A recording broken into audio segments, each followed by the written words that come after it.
Have you ever wondered how the Roman Empire, one of the greatest civilizations in history, came to be? It's a tale that begins modestly, rooted in the heart of the Italian peninsula. There, on the banks of the river Tiber, a city-state named Rome emerged around 753 BC, its destiny yet unknown. The first significant pivot in Rome's trajectory occurred with the overthrow of its last king, Lucius Tarquinius Superbus, in 509 BC. This pivotal event marked the end of the Roman kingdom and the establishment of the Roman Republic, a government system where power was no longer vested in a single monarch, but in the hands of elected officials and senators. As a republic, Rome grew in leaps and bounds, its influence extending far beyond its city walls. It was a time of expansion, a time when Rome's power began to ripple outwards, touching distant lands and cultures. The Republic was marked by a series of conquests, strategic alliances, and decisive victories, which saw Rome's dominion spreading across the Italian peninsula and beyond. Yet, the Republic was not immune to internal strife. Conflicts between the patricians and the plebeians, the rich and the poor, the senators and the generals, began to undermine the Republic's stability. This unrest set the stage for the rise of a new form of governance and the emergence of figures who would forever change the course of Roman history.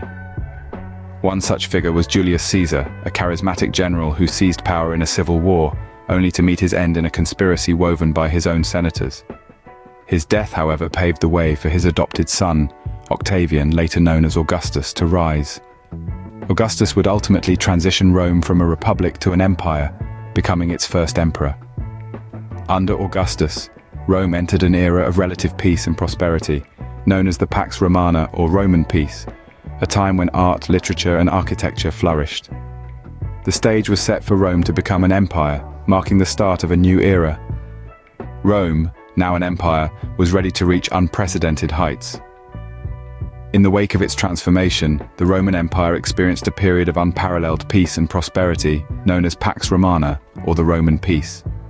Stretching from the reign of Augustus in the 1st century AD to that of Marcus Aurelius in the 2nd, this era marked a golden age for Rome.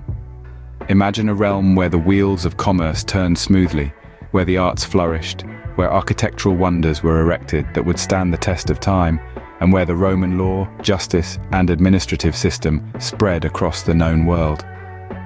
This was Rome during the Pax Romana.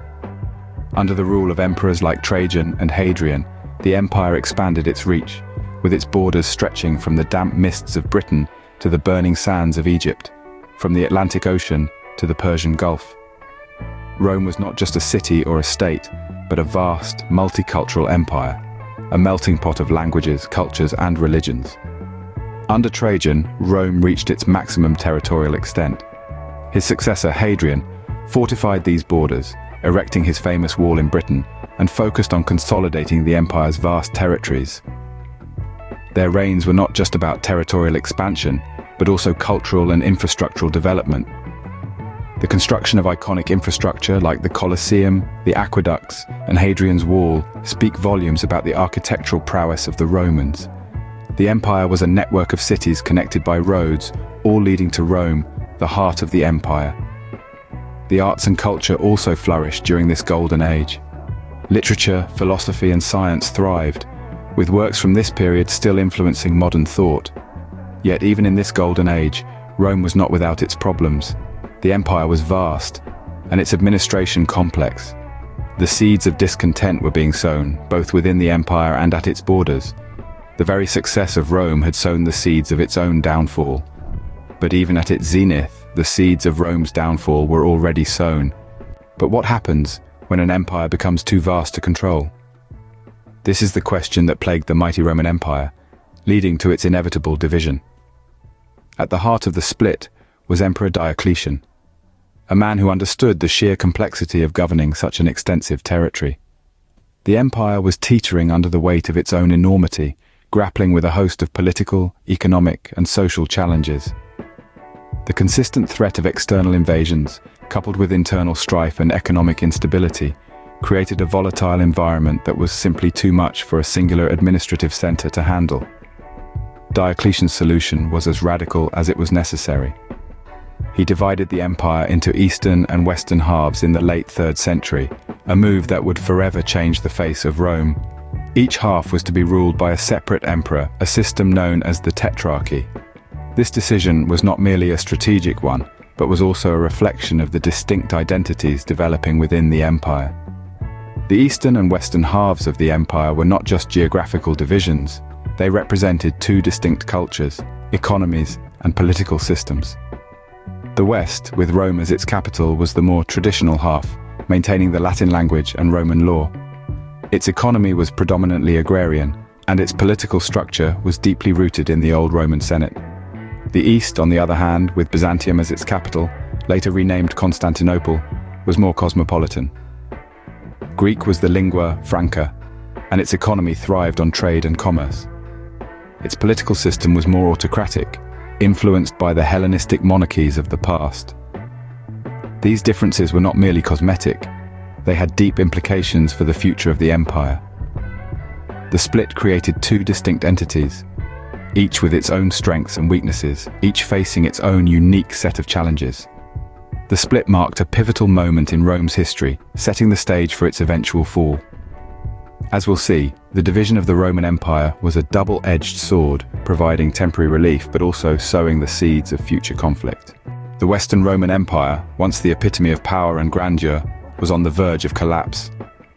A cascade of crises had been gnawing at the foundation of the Western Roman Empire. Economic instability was a significant factor. The empire's economy was largely based on conquest, but as the empire stopped expanding, so did the inflow of wealth. The empire's coffers were bleeding out, unable to maintain the expansive military and administrative machinery that had once held its vast territories together. Then, there was the military weakness. Rome's military might had been the backbone of its power, but over time, the quality of the Roman legions began to deteriorate. The empire increasingly relied on mercenaries, who were often disloyal and even turned their swords against Rome when it suited them. This decline in military discipline and loyalty was a ticking time bomb, undermining the empire's ability to defend itself. And of course, there were the barbarian invasions. The Visigoths, a Germanic tribe, sacked Rome in 410 AD, a blow from which the Western Empire would never fully recover. This was not the end, but it was a stark sign of what was to come. The empire's borders were porous, and wave after wave of invaders swept across its territories, chipping away at the once invincible Roman power. Finally, the Western Roman Empire breathed its last in 476 AD. The last Roman emperor, Romulus Augustus, was deposed by the Germanic king Odoacer, marking the end of over 1,000 years of Roman rule in the West.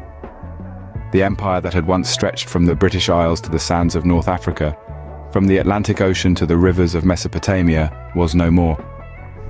The Western Roman Empire had fallen, but the Eastern Empire was still standing. While the Western Roman Empire crumbled, the Eastern Roman Empire, also known as the Byzantine Empire, endured. A tale of resilience and adaptation, the Eastern Empire not only survived but thrived. This was an age of golden prosperity, where the Byzantines became the beacon of civilization amidst the chaos of the collapsing West. In contrast to the Western Roman Empire, the Eastern Empire was characterized by a unique blend of Roman law, Greek culture, and Christian faith.